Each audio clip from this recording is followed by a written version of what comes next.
Hola amigos, de nuevo con ustedes.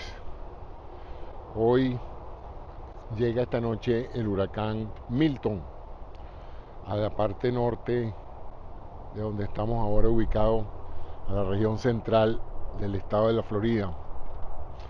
Y ya ustedes a estas alturas lo más probable es que sepan mucho sobre este espectacular huracán que tiene a todo el mundo nervioso aquí en el estado y en la nación, porque todo el mundo se preocupa, porque tiene familiares y amigos aquí. Bueno, voy a continuar hoy, ya que está haciendo un poquito más de brisa, pero todavía no está lloviendo, así que voy a aprovechar de hacer mi jornada diaria de ejercicio mientras me comunico con ustedes y les planteo el tema de hoy. Ayer hablé un poco sobre las preparaciones que se hacen en todas partes del mundo ante los desastres naturales para poder auxiliar a las víctimas de esos desastres. Y hablé entonces de la importancia de las agencias gubernamentales responsables por la coordinación, el financiamiento y todo lo que tiene que ver con la parte operacional de atender los siniestros y las víctimas de los siniestros para que éstas puedan recuperar su vida normal después de estas tragedias eh, naturales. Pero hoy quiero hablarles sobre un tema que estuve reflexionando ayer, porque como ustedes saben, mi, mi tema favorito es la salud. Y pensando en la salud de todas esas personas que en las próximas horas se van a ver afectadas por un poderoso huracán, en términos físicos, porque en el menor de los casos van a perder propiedades, objetos muy preciosos, sus vehículos, sus autos, la calidad de vida que tenían, sino también por la parte importante que es la parte psicológica y la salud mental de las personas afectadas, de las personas que ayudan a los afectados y de las personas familiares y cercanas a aquellos afectados, tiene grandes también importancia en el manejo de estas situaciones de desastre. Revisando ayer mis notas, me di cuenta de que hay algo que se llaman primeros auxilios psicológicos.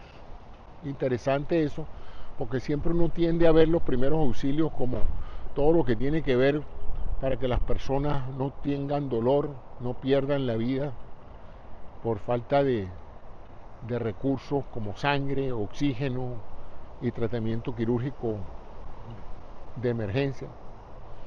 Pero también va a haber muchas personas que no van a estar afectadas necesariamente en lo físico, sino en lo mental. Personas que producto de la tragedia tengan crisis reactivas, no de una enfermedad mental, sino de una reacción de pánico o de depresión u otro tipo de variantes de ansiedad, angustia, depresión asociada a la experiencia de la tragedia. Entonces sí hay algo que se llama primeros auxilios psicológicos y de hecho más recientemente ustedes han visto que muchas tragedias en diferentes partes del mundo, al lado de las tiendas de campaña donde colocan eh, recursos médicos para atender a los afectados, también se ubica personal de salud mental para atender estas necesidades. Y entonces aquí voy a dividir, dado que lo que estamos esperando en las próximas horas es un huracán, la psicología de los huracanes. Esto todo es especulativo por mi parte, no soy psicoterapeuta, no soy psicólogo, pero soy médico y he experimentado las tres fases de lo que voy a hablarles hoy. Yo tengo ya 20 y pico de años, casi 30 años aquí en el estado de la Florida, lo cual me hace una persona experimentada ante la angustia de saber que viene un huracán. Afortunadamente he contado con mucha suerte porque nunca he estado en áreas mayormente afectadas por los huracanes de años pasados. Aquí hay gente que sí perdió todo, sus casas, sus propiedades, sus autos, etcétera, en huracanes anteriores. Yo no he tenido esa experiencia, pero sí he tenido la experiencia de temer que eso pase. He visto parte de mi casa volar por los aires a raíz de una ráfaga súbita que se llevó toda la parte que cubría la parte posterior de la casa, se la llevó el viento. Junto con la mía, con la de todos los vecinos, terminó en un lago. Todas esas estructuras que teníamos para protegernos de los zancudos, todo eso se lo llevó el viento, como dicen, ¿no? Lo que el viento se llevó. Y bueno, deterioros en las tejas de los techos, etcétera. La gente toma precauciones de inversión en ventanas y puertas contra huracanes, en una serie de estructuras protectoras, fundamentalmente para que los proyectiles que se desplazan en el aire a raíz de los vientos de un huracán no impacten esas ventanas y puertas y destruyan y permitan que entre el agua y los vientos a la casa, que produce pues un desastre total. Imagínense lo que son vientos de 20, 30, 40 kilómetros por hora dentro de una casa con lluvia. Como me dijo una vez alguien en forma, José, es que llueve horizontal. Uno está acostumbrado a que la lluvia caiga de arriba para abajo, pero en los huracanes la lluvia viene de frente, ¿no? Viene con el viento y es un fenómeno sumamente peculiar y asombroso. La otra cosa que afecta y que recuerdo es el ruido, un ruido ensordecedor grueso o de baja frecuencia que evidencia el paso del viento por las estructuras de construcción y que suena como para temer, ¿no? Quizás no tanto como el sonido de un terremoto, pero igualmente alarmante. Me imagino que lo que son los tornados, los huracanes y los terremotos tienen particularmente sonidos que son para pararle los pelos a cualquiera.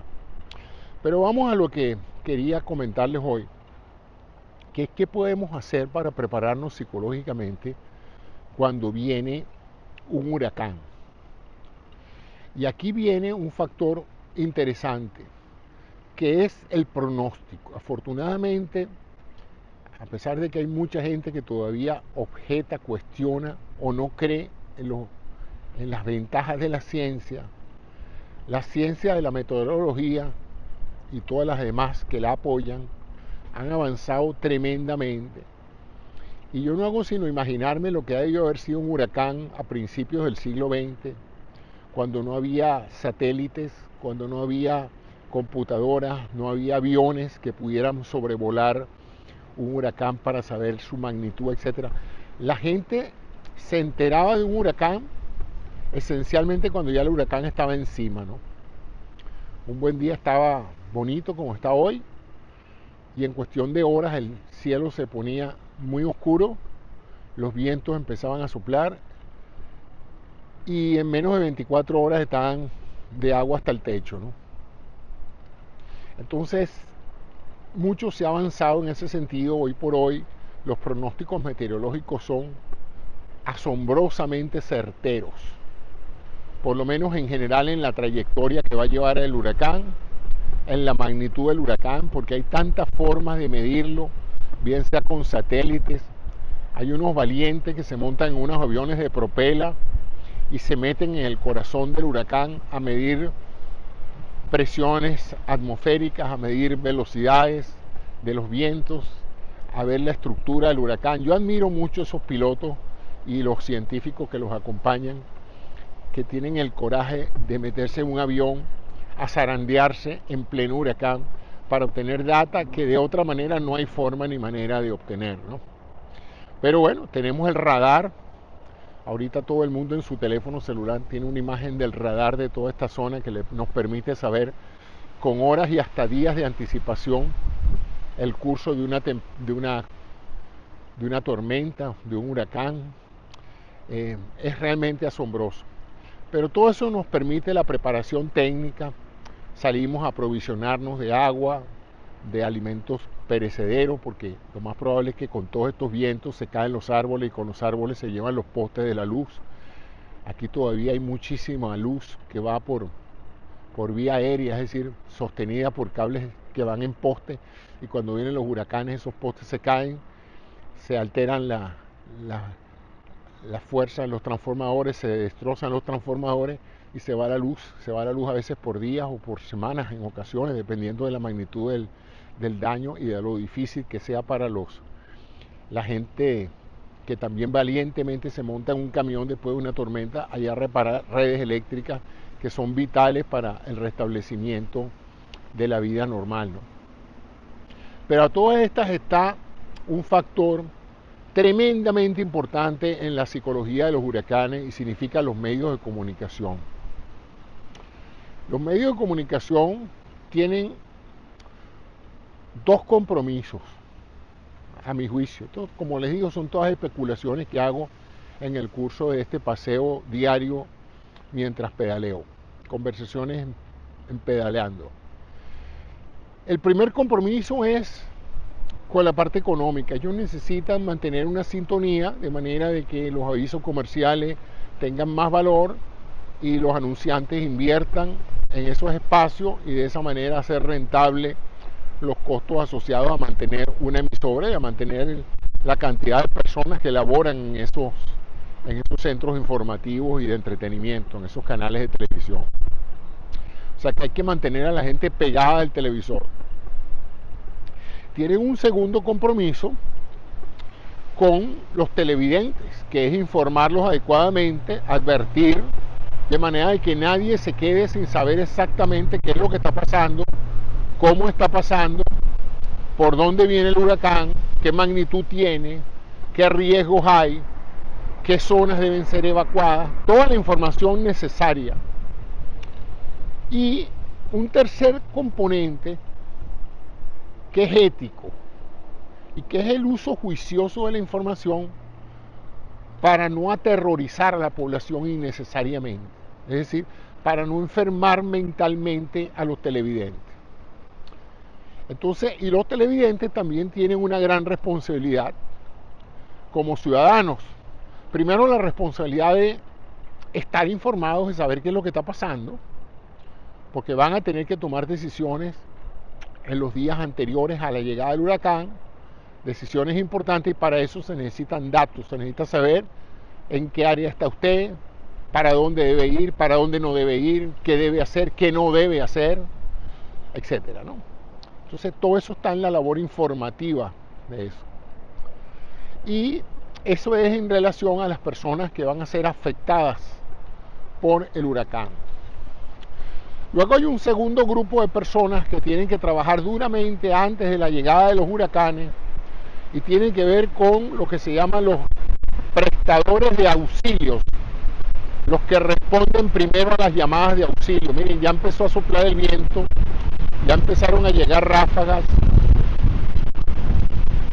y ya estoy viendo que puede no ser muy apropiado que yo pase muchas horas más aquí afuera, porque esto es precisamente lo que pasa en estas situaciones, que uno en un momento dado está disfrutando de un buen momento y de repente viene una ráfaga fuerte y lo puede a uno derribar, o puede hacer que alguna rama se caiga y se venga, le caiga a uno encima, ¿no? Pero bueno, ya que estoy aquí, déjame terminar de decir lo que iba a decir. Entonces, en ese sentido, la preparación de los prestadores de servicios tiene que ser también importante, no solamente en términos de información, sino de tener todos los recursos necesarios para eso. Y para eso nada más tranquilizador, tanto para los afectados como para aquellos que les van a prestar ayuda, que tener un plan. Mucha de la angustia que producen los desastres naturales es la ausencia de planes, porque entonces detrás del miedo que significa enfrentar un desastre natural está la angustia de no saber qué hacer. para protegerse, ¿no? Entonces es un doble componente, ¿no? El miedo de que lo que te va a pasar y la angustia por no saber qué vas a hacer, a dónde vas a ir, a quién vas a acudir, qué cosas necesitas para preservar tu vida, que es realmente no de gran importancia, por lo cual no debería reflejar mayor preocupación para ti. Porque en esos momentos previos a la llegada de un huracán hay que decidir qué es importante y qué no es importante, ¿no? ¿Cuáles son las cosas que no pueden ser reemplazadas con dinero? Esas son las importantes. Tu vida, tu familia, tus mascotas, esos documentos que tú vas a necesitar tener para poder probar que las cosas son tuyas, para poder pedir ayuda, para poder identificarte, etc. Todo lo demás se puede reponer con dinero. Y angustiarse en esa primera etapa por de dónde va a salir ese dinero puede no representar, no tener ningún valor, porque es difícil predecir qué va a pasar después de la tragedia. Eso es complejo, uno esperará ayudas del Estado, ayudas de otras organizaciones benéficas, etcétera, pero no hay forma ni manera de saber qué va a pasar. Así que no se preocupe por lo que vaya a pasar después con su casa y eso, ya habrá un momento de preocuparse de eso.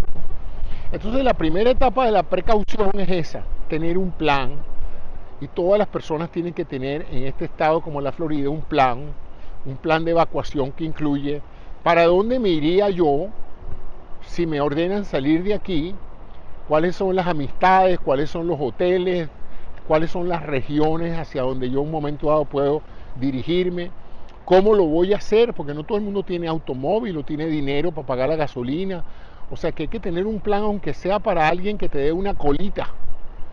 Y en un momento dado esto, saber a quién llamar para decirle, mira, yo no tengo auto, pero tú sí, tú me puedes dar una colita y me llevas a donde tú vayas porque yo no tengo forma de movilizarme, ¿no? O si no hay forma de evacuarse o irse de la zona, pues saber, informarse con las autoridades dónde están los refugios, porque siempre hay refugios y sitios bastante protegidos para que la gente acuda allí. Todo eso está muy bien, José Antonio, pero el problema con eso es que sigo angustiado, sigo preocupado, no duermo, me siento muy mal, estoy llorando, me temo lo peor, etcétera, ¿no? Y es ahí donde viene un poco el tema de hoy, que es básicamente la ayuda psicológica que se le puede dar a alguien. Y por las fuentes que he consultado, lo más importante es ofrecer un ambiente sereno donde las personas puedan hablar, conversar serenamente y no sentirse atemorizados. La persona con la que interactúa debe tratar de evitar acentuar los aspectos más dramáticos de la conversación de la persona. Si la persona está hablando mucho de la muerte y del huracán y de que voy a perderlo todo, tratar en lo posible de no ahondar en eso, porque evidentemente eso no ayuda a hacer que la persona salga por un momento de la angustia que tiene. Entonces hay que tratar en lo posible, si se quiere, de distraer a la persona o de hacerla actuar con empatía, ponerse en su lugar, pero no tratar de acentuar la magnitud. Por ejemplo, se me ocurre una cosa como decirle, mira, es que estoy muy preocupado por el huracán. Sí, claro que debe estar preocupado, porque imagínate, tú ya vas por categoría 5. Con esa velocidad no hay edificio que aguante. Ese es el tipo de comentario que uno no debe hacer con alguien que esté en áreas de influencia. Parece de sentido común, pero sorprendente personas que parecieran encontrar algún tipo de placer indicándole a las personas susceptibles de ser afectadas de la inmensa cantidad de cosas que les pueden pasar cuando llegue el huracán. Entonces hay que actuar con sensatez y humanidad y evitar ese tipo de comentarios, porque no ayuda para nada el acentuar la magnitud de las cosas, ¿no? En la medida de lo posible, tampoco es adecuado, según la fuente que consulté, empezar a sentir lástima o empezar a sentir como víctimas a las personas que todavía no han sido víctimas, ¿no?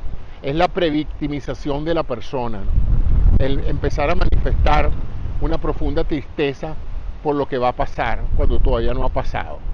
Ese es el tipo de cosas contraproducentes que no ayudan en nada a que las personas dejen o a personas no se vuelvan maniáticas de eso. En términos de lo que debe hacer la persona antes de la llegada del huracán es mantenerse informado, pero no mantenerse sobreinformado, saturado o prácticamente obsesionado con estar viendo lecturas de videos o de canales de un canal a otro, saltando de canal en canal para ver otra vez, escuchar decir lo mismo, sino informarse y luego tratar de ocuparse del plan de contingencia que tiene previsto. Si ya compró todo lo que necesitaba, siéntese en su casa, agarre un libro y trate en lo posible de descansar y prepararse, porque es posible que vengan horas muy excitantes, muy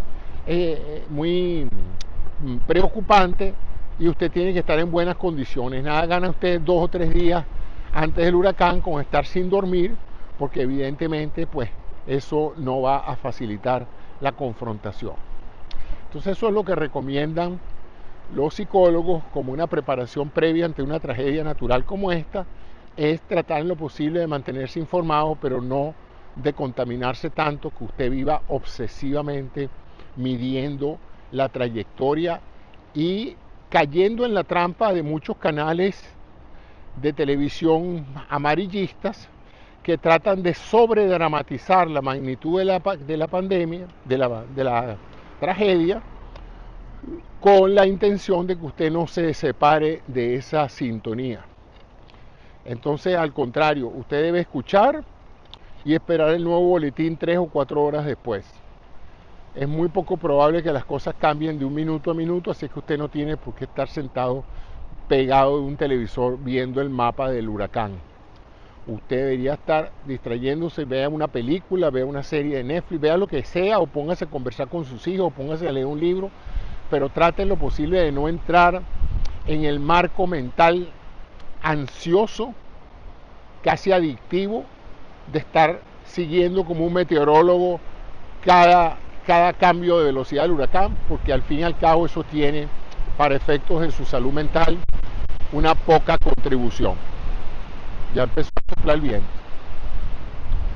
Lo podrán ver. Afortunadamente este micrófono creo que me permite hablar y que me escuchen sin que el viento interfiera mucho con eso. Luego pues viene el huracán, la gente lo experimentará en diferentes formas. Algunas personas tendrán momentos de mucho terror, mucho miedo, porque realmente cuando empiezan a azotar y uno empieza a ver por las ventanas las cosas volando y las matas cayéndose y los árboles cayéndose, etcétera, uno empieza a darse cuenta de la magnitud de las fuerzas naturales y de cómo estas verdaderamente sobrepasan a veces la sorpresa del ser humano, nos dejan atónitos pues con la capacidad que tiene la naturaleza de destruir las cosas que crea, ¿no? Y entonces, en ese momento es importante también, por cierto, se me olvidó, que en ese plan de contingencia que usted va a hacer para estar más tranquilo, no solamente para estar preparado, sino para estar más tranquilo, porque mucha de su intranquilidad va a ser porque se me olvidó comprar esto, porque se me olvidó comprar aquello, porque no hice esto, porque no hice aquello. Por eso es que planificar reduce la ansiedad, porque ya una vez que usted ha satisfecho todos los requisitos de lo que usted había hecho en su plan, ya está, no hay más nada que hacer sino esperar que venga el huracán, bien sea en un refugio, bien sea en una casa ajena o en otro estado, a donde quiera que se haya ido. Ya empezó a lloviznar también. Ok, entonces la otra cosa que quiero comentarles es que definitivamente en ese plan de contingencia está el plan de comunicaciones. Una de las cosas que se va a interrumpir durante el huracán y en los próximos horas o días subsiguientes son las telecomunicaciones, el wifi, la red celular. Usted no va a poder chequear o entrar en una página web porque no va a haber conexión. A lo mejor la red de conexión se cayó, o no va a haber electricidad. Si no hay electricidad, pues no hay nada de eso. usted va a depender esencialmente de la telefonía.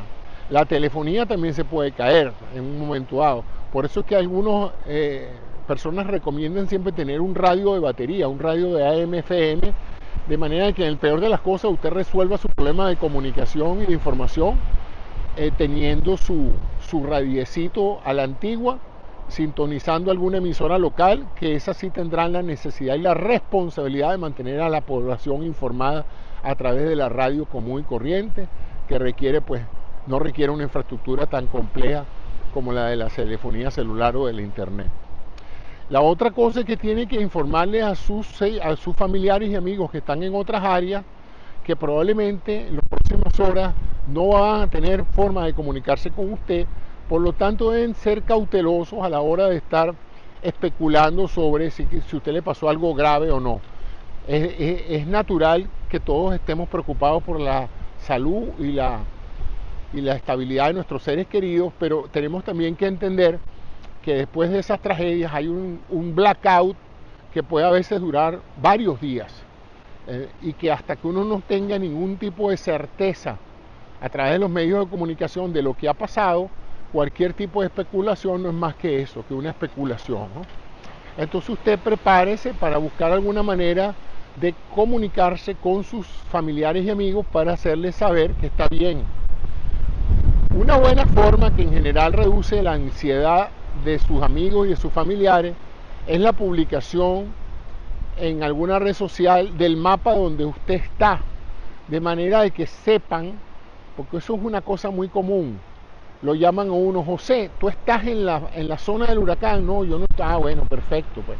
Pero entonces, para que usted le avise a todo el mundo, mira, o hace un manifiesto público y dice: no se preocupen que el huracán no va a llegar a donde yo estoy, o publican un mapa de la trayectoria del huracán y dice: mira, yo voy a estar en este momento, en el momento del huracán, yo voy a estar en esta zona no tienen que dar especificaciones de dirección y dirección postal, pero con que digan si están en un hotel, si están en un refugio, si están en casa de un amigo en otro estado, eso ayuda a reducir la ansiedad familiar de saber dónde están ustedes. Entonces, este es el momento de usar las redes sociales para informarle a una gran cantidad de personas de su grupo de amigos que lo siguen, dónde está y que usted está bien, pues. Y una vez que usted recupere la capacidad de comunicarse, usted le manifiesta a su comunidad que usted está bien.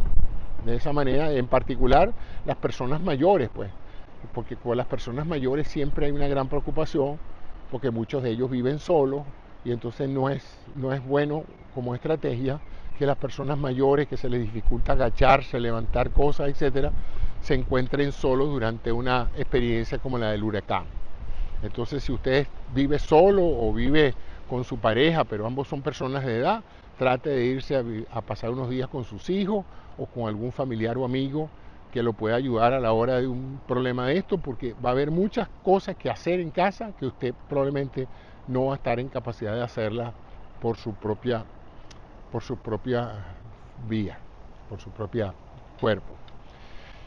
Luego viene la parte inmediatamente después de la tragedia, donde uno tiene que salir con mucho cuidado a ver y a dejar de curiosear y a no arriesgarse innecesariamente. La curiosidad humana es por todos conocida, pero a veces muchas personas no han sido víctimas de tragedias durante el huracán, sino en las primeras horas después del huracán, cuando salen y se les ocurre pasar por una zona húmeda y se electrocutan, o se les ocurra acercarse a un árbol y el árbol se cae y les cae encima, etcétera, etcétera. Son otras palabras, después de un huracán, en la zona afectada queda bastante riesgosa, e incluso para el personal que viene a buscar ayuda. Entonces ese no es el momento de estar danzando y dando vueltas alrededor del vecindario a ver qué pasó. Si usted está bien, si su casa está bien y no hubo muchos daños severos, quédese tranquilo. Su presencia en las calles no ayuda a las autoridades a hacer una mejor evaluación de los daños y está arriesgando su vida, y si sale en su vehículo también está arruinando la vida de otros y también está entorpeciendo las labores de ayuda.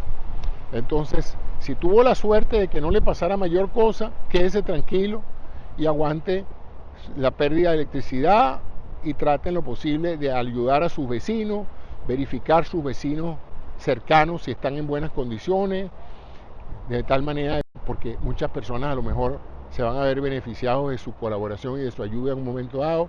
Eso es ser un buen vecino, eso es ser humano, así. Todo eso es parte de los primeros auxilios emocionales, que significa, es importante también, si usted vive en comunidades, que usted le informe a la comunidad si va a estar o no va a estar presente durante el huracán. Hay gente que se va y luego está todo el mundo preguntándose qué ha pasado con el vecino del cuarto B. Resulta que el cuarto B está en California y se fue y no dijo nada, y entonces está todo el mundo preocupado por lo que le haya podido pasar al vecino que tiene 4 días que no sale, y resulta que ahí en esa casa no hay nadie, ¿no? Entonces es importante que usted con sus vecinos les deje saber dónde se encuentra o dónde se va a encontrar durante el huracán, para que los vecinos en cierta forma le indiquen a las autoridades si usted está o no está presente dentro de la casa. Los que van a asistir a las víctimas más severamente afectadas con este trauma psicológico, que significa perderlo todo, porque hasta ahora no he hablado de los verdaderos traumatizados. Los verdaderos traumatizados son de dos tipos: los que viven en huracán directamente, esos experimentan la destrucción de su hogar, experimentan las heridas y los traumas que se produzcan, y por supuesto se ven psicológicamente muy afectados, no solamente en forma inmediata, sino a veces a largo plazo. Tardan mucho tiempo en recuperarse y necesitan de esa entrevista informada por un especialista, por un experto en salud mental, que los ayude a darle sentido y a darle salida a ese trauma tan severo que significa haber sobrevivido una casa que ya no existe, haber salido en el techo, montado en el techo de su casa, rescatado por una lancha o por un helicóptero que vino a sacarlo de su casa. Esos son traumas terribles que toman tiempo y requieren atención especializada. También hay otro tipo de trauma, que es la persona que se va durante el huracán, que mete en un refugio, duerme esa noche allí, a veces más de una noche porque no pueden retornar a sus hogares al día siguiente, y van esa noche tranquilos porque su vida no corre peligro, pero no hacen sino pasar toda la noche o todo el día angustiados de no saber cómo quedó su casa con el huracán. Y se traumatizan es cuando llegan y retornan a casa y se dan cuenta de que ya no tienen casa, que todo lo que para ellos era significativo dejó de existir, que las fotos de toda la vida, que los trofeos que se ganaron, que todo eso voló en pedazos o está destruido, que todos los muebles que con tanto esfuerzo y amor compraron, toda la decoración que montaron, todo eso ya no existe, y tienen que darle sentido y propósito a ese sufrimiento, y necesitan a alguien con quien hablar, necesitan a alguien con quien desahogarse. Y es allí donde entran los primeros auxilios psicológicos, que las heridas a veces no son solamente heridas físicas, sino heridas mentales, y que a veces son más duraderas que la física. La física, la fractura o la cortadura que tú hiciste, te la suturaron y en unas par de semanas ya estás bien, pero hay veces que las heridas psicológicas, que significa un trauma como perderlo todo en menos de 12 horas por un huracán, es algo que no se olvida nunca y que termina siendo marcador del destino de muchas vidas, ¿no? Y después está la ansiedad de, bueno, ¿y cómo reinicio yo mi vida? Todo lo que tenía lo perdí. Todo lo que tenía yo en mi casa o todo lo que yo había ahorrado de mi vida estaba en esa casa. Y ya esa casa no existe. Y yo no estaba asegurado porque los seguros estaban demasiado costosos, o ya las empresas no aseguraban viviendas en esta zona del país.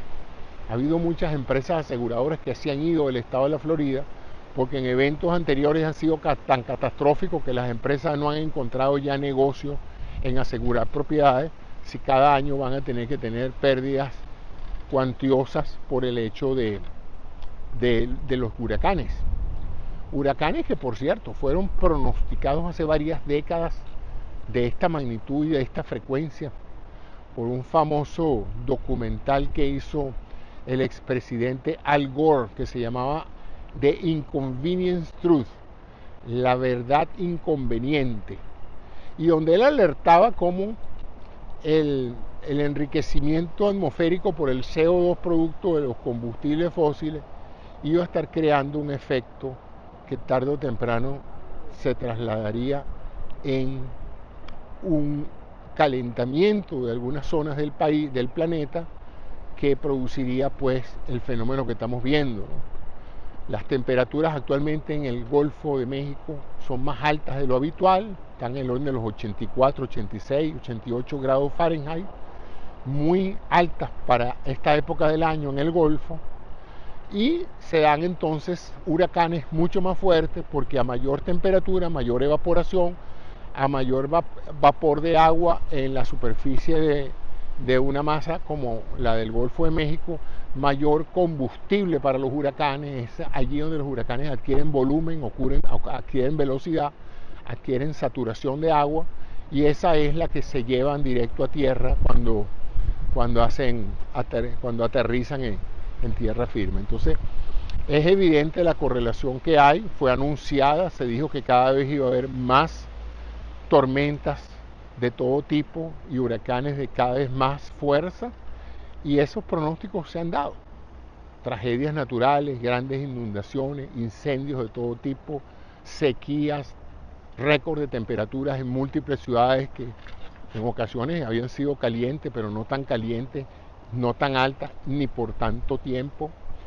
Estos últimos 2 años se han roto los récords de temperatura en casi todas las ciudades de los Estados Unidos. Tenemos ya ciudades donde el clima se ha afectado tanto que ya no es que hace frío o hace calor, ahora hace extremo calor o extremo frío. Y estamos viendo pues tormentas que cada vez se están haciendo más frecuentes. No hace un mes ya aconteció un huracán monumental llamado Helene, y ahora viene Milton a retomar la destrucción de la Florida, y quizás no se sabe hacia dónde vaya después, ¿no? Entonces, bueno, eso era lo que quería hablar hoy, sobre la importancia del apoyo psicológico a las personas expuestas a una tragedia natural advertida como es la de un huracán, tanto en la etapa previa al huracán como en la etapa posterior, y a esas recomendaciones que les di, que no se las estoy dando yo a motus propios, sino son producto de la experiencia y de tantas veces que las he escuchado, porque la primera vez que uno viene aquí a Estados Unidos y vive en la Florida y le anuncian que viene un huracán y uno se sienta a ver televisión, se vuelve como loco. Se aprovisiona de recursos como que si fuera a pasar 3 años alejado de la cadena de suministro, gasta un dineral en una serie de preparativos, etcétera, y a veces pues termina dándose cuenta de que se sobreestimó la magnitud de lo que iba a pasar. Pero en estos casos se ve algo que yo hoy estaba pensando, bueno, la gente que dice que se exageró el peligro de la pandemia. Bueno, usted tiene 2 alternativas ante una amenaza: o subestimarla o sobreestimarla. Lo lógico es que usted la estime en la proporción más importante, de manera que usted desarrolle el miedo suficiente para tomar acción y la tranquilidad para saber que las acciones que usted está tomando han mejorado muchísimo sus chances de sobrevivir una tragedia. Sobreestimar la tragedia, hacer sentir de que no importa lo que usted haga, de todos modos es inevitable la tragedia, eso lo que hace es paralizar a las personas y transformar el cuadro psicológico en un cuadro que no le permite ser eficiente, no le permite organizarse, porque usted no hace sino pensar en lo peor que le va a pasar. Esa sería la medida de atemorizarse demasiado ante una tragedia. Y la otra, la de subestimar la tragedia, es, bueno, a mí no me va a pasar nada, esto es pura bulla, esto no es más que un invento de los canales para tener sintonía, yo no creo en los servicios de meteorología, siempre se equivocan, empieza a ridiculizar a las autoridades, yo no sé para qué el gobernador yo no me voy a mover de mi casa, aquí vino la policía a decirme que evacúe, pero yo no voy a evacuar porque yo en mi casa no me voy, eso es puro invento. Y por supuesto, ese tipo de actitud en la cual uno simplemente desprecia la información que le están dando para que tomemos acciones, termina siendo que esas son las personas que son víctimas de cosas que pudieran haber prevenido, ¿no? Si usted le dicen que evacúe porque su vida corre peligro y usted insiste en quedarse y después en el medio de la tormenta usted está pidiendo ayuda porque se está muriendo, porque le cayó el techo encima, pues usted y nada más que usted es culpable porque eso se lo advirtieron y usted había tomado precauciones de eso. Y mencioné lo de la pandemia porque pasó algo similar, pues cuando la pandemia apareció, cuando el virus apareció, era un virus desconocido en muchos aspectos porque era un virus inédito, había antecedentes de un SARS-CoV-1, pero este era el SARS-CoV-2, era un virus diferente, con una genética diferente, con un comportamiento que en el principio era muy letal, por eso llevó a tanta gente al hospital y a la muerte. Entonces había que pensar en el peor escenario y por eso fue que se tomaron medidas extremas. Claro, después que se ve el comportamiento y después que el virus muta, porque el virus mutó y dejó de ser tan agresivo como al principio, pues entonces todo el mundo insistía, no, tú ves, eso fue un invento, eso no era necesario hacer las benditas cuarentenas ni ponerse las máscaras, la mayoría de la gente estaba protegida. Bueno, eso solo supimos después, en el momento no lo sabíamos, ¿no? También puede pasar que un huracán que se anuncia que va a venir categoría 5 pierda potencia y se desorganice y para el momento en que llegue a tierra pues ya no sea un verdadero huracán. Eso puede pasar, eso ha pasado muchas veces, ¿sí? Y entonces usted dice, bueno, todo ese poco de cosas que yo me compré y todos esos preparativos que yo hice fue para nada. Bueno, no fue para nada, fue para la eventualidad de que pasara lo que se pronosticó. ¿Que cambió? Bueno, mejor para usted, pues. No pasó nada, no habrá víctimas, no habrá grandes destrozos, pero no es bueno subestimar la magnitud de una tragedia. Si usted tiene que estar de un lado al otro, es preferible que esté del lado de los que sobreestiman la magnitud de una tragedia y se preparan, que del lado de los que subestiman la magnitud de una tragedia y no se preparan. Bueno, eso era lo que quería comentarles hoy. Ya mañana, si la cosa no pasa muy seria por aquí, estaré de nuevo con ustedes hablándole de otra cosa y estaremos entonces tratando en lo posible de ayudar a la gente más afectada por esto y darles el apoyo económico, el apoyo moral, espiritual, metafísico, el apoyo que usted pueda dar. Chequearemos con nuestros seres queridos a ver cómo están, si tienen alguna necesidad en particular que podamos ayudarlos y seguiremos adelante. Esta no es ni la primera ni va a ser la última tragedia natural que experimentan los seres humanos. Hemos sido preparados a través de los siglos por el proceso evolutivo para ser resilientes. Hemos tolerado guerras mundiales, hemos tolerado no solamente desastres naturales, sino desastres hechos por el hombre. Superamos la guerra nuclear, superamos desastres como Chernóbil, hemos superado terremotos de magnitudes increíbles, hemos visto ciudades destruidas por la guerra y las hemos reconstruido. O sea que el ser humano tiene un excelente expediente de resiliencia y de levantarse de las cenizas para volver a rehacer su vida y crear un mejor mundo, basándonos en las experiencias anteriores y en la ciencia, que sigue siendo, sin lugar a dudas, el mejor récipe para vivir mejor, para ser felices y para crear un mundo más seguro. Porque solo con la seguridad podemos entonces explorar otras cosas del ser humano, como la espiritualidad, la emocionalidad, la creatividad.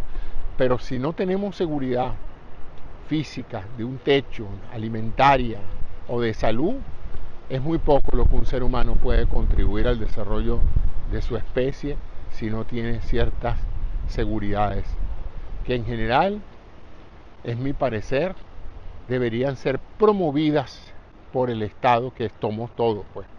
El Estado somos todos, es la convergencia de recursos de todos, precisamente para ayudarnos a todos, para promover la educación, la salud, la tecnología, la ciencia, etcétera. Entonces ese es mi mensaje de siempre. Yo soy un firme convencido en que la unión de todos es la clave de la supervivencia. Solo con el egoísmo de pensar yo primero, yo segundo, yo tercero, y yo me llevo por delante de quien sea, porque lo importante en este mundo soy yo. Nadie ha salido adelante con ese pensamiento. Las personas que han pensado de esa manera terminan solos y terminan tarde o temprano desasistidos, porque hoy por ti, mañana por mí. El que cree que todo lo tiene y que todo lo sabe, nunca sabe cuándo la tragedia lo invade. Y es en ese momento cuando la tragedia cualquiera, personal o social, o natural, o creada por el hombre, lo invade. Entonces ahí sí va a venir, como dicen en mi país, a llamar a María. Entonces, bueno, ese era el comentario de hoy. Espero que tengan un buen día. Déjenme saber si estas pláticas, estos monólogos que hago yo mientras pedaleo, le dan generan algún tipo de interés o de preguntas para ustedes. Siempre es bueno. Decidí, en vez de hacer estos programas sentados en una butaca, hacerlos haciendo ejercicio, de manera de poder sacar algún tipo de provecho a este tiempo que paso reflexionando sobre estas cosas. No tengo guión, no estoy leyendo un teleprompter, por lo tanto todo lo que están escuchando sale de mi cabeza, oxigenándose en este momento por mis músculos y mis pulmones, y por eso a veces saldrá con uno que otro error, y como sale lo presento. Aquí no hay edición, aquí no hay montaje, aquí no hay un B-roll, ni hay imágenes de apoyo, porque prefiero hacerlo así al natural. Después de todo, para mí esto es como una conversación con ustedes. Y yo, cuando converso con mis amigos en la sala de mi casa, no hago cortes para empastar o traigo imágenes para apoyar lo que estoy diciendo. Simplemente oigo y hablo y la gente me escucha y yo los entiendo. En la continuidad de las ideas, eso es una de las cosas más virtuosas de la mente humana, es la imaginación. O sea que a veces, si uno tiene un buen verbo, las imágenes son opcionales. Siempre recuerdo una cosa, yo soy un hombre de imágenes, por cierto. Diagnóstico por imágenes fue mi profesión durante un tiempo, y mi hobby es la fotografía y ahora la videografía. O sea que yo vivo metido viendo, editando y haciendo imágenes en movimiento con el video. Y siempre se ha dicho que una imagen vale por 1000 palabras. Y yo siempre repetía eso como un logro. Decía, no, es que tú sabes, la imagen es muy importante. Una imagen vale por 1000 palabras. Y un día un amigo me dijo, sí, pero necesitas palabras para decir eso que estás diciendo. Así que la imagen se la valerá por 1000 palabras, pero lo que me estás diciendo no me lo estás diciendo con imágenes, me lo estás diciendo con palabras. Entonces me gustó mucho eso, porque es verdad. El ser humano tiene la inmensa capacidad de ver imágenes cuando escucha palabras. Es uno de nuestros más grandes tesoros, es la capacidad de imaginar. Por eso que las mejores novelas del mundo no tienen ninguna foto ni ninguna imagen. El autor crea las imágenes en su mente con su palabra. En el libro 100 años de soledad no hay ninguna imagen. Sin embargo, todo el mundo tiene una idea de Macondo y de los Buendía. Por cierto, aquellos que les gusta esa novela, el 11 de diciembre se estrena en Netflix la obra de Gabriel García Márquez, 100 años de soledad, en una versión que ha sido bastante solicitada y esperada, para la cual se construyó un pueblo allá mismo en Colombia para que fuera Macondo. Así es que ahí estaremos en los primeros días, o el mismo 11 de diciembre, sintonizando Netflix para escuchar y para ver 100 años de soledad. Así es que la volveremos a disfrutar, y a lo mejor nos entusiasma volver a sentarnos a leer para llenar todas aquellas escenas que están en el libro y que no han sido ni filmadas ni fotografiadas. Y nos encontraremos con diferentes personajes que se parecerán a los que vimos cuando leímos la novela o no. Y entonces diremos, me gusta más la novela. No, pero me gusta más el que aparecía en la película. Así es que tendremos al mundo dividido entre los lectores y los televidentes. Y bueno, es una buena oportunidad para aquellos flojos de leer, que no quieren leer 100 años de soledad, porque se fastidian. Entonces verán la película y dirán que ya saben de la historia.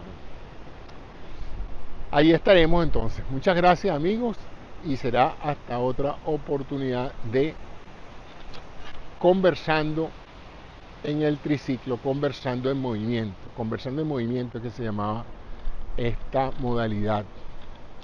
El otro día me dijo alguien, José, ¿tú te has dado cuenta que tú eres el único individuo que bloguea pedaleando? Oye, interesante, ¿no? Porque yo he visto videos de gente que muestra bicicletas y describe cómo funcionan, etcétera. Pero no he visto hasta ahora ninguna persona tocando temas diferentes, solamente que en vez de estar sentado frente a un escritorio, está montado en una bicicleta pedaleando.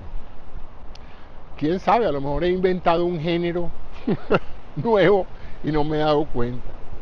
Pero bueno, yo invito a todas aquellas personas de cierta edad que ya están retirados a que se compren su bicicleta, se compren su cámara de video, se busquen su micrófono.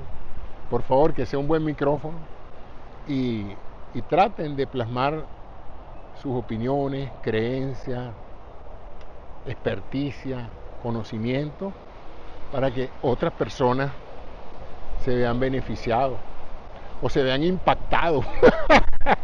Algunos no se beneficiarán, sino dirán, vean, un pedazo de loco, ¿no? Un tremendo loco este señor. Pero bueno, hay de todo, y lo que a algunas personas les gusta, a otros no. Es imposible satisfacer a todo el mundo. Así es que bueno, ya estoy retornando a mi cueva. Y bueno, gracias por acompañarme como me acompañan en cada programa. Curiosos como supongo que son por saber cómo termina cada programa. Pero nunca les he dado ni así como ninguna sorpresa que valga la pena llegar hasta el final. Pero bueno, uno nunca sabe. Sigan esperando. Un día de esto hago algo notable al final del programa. Hasta mañana.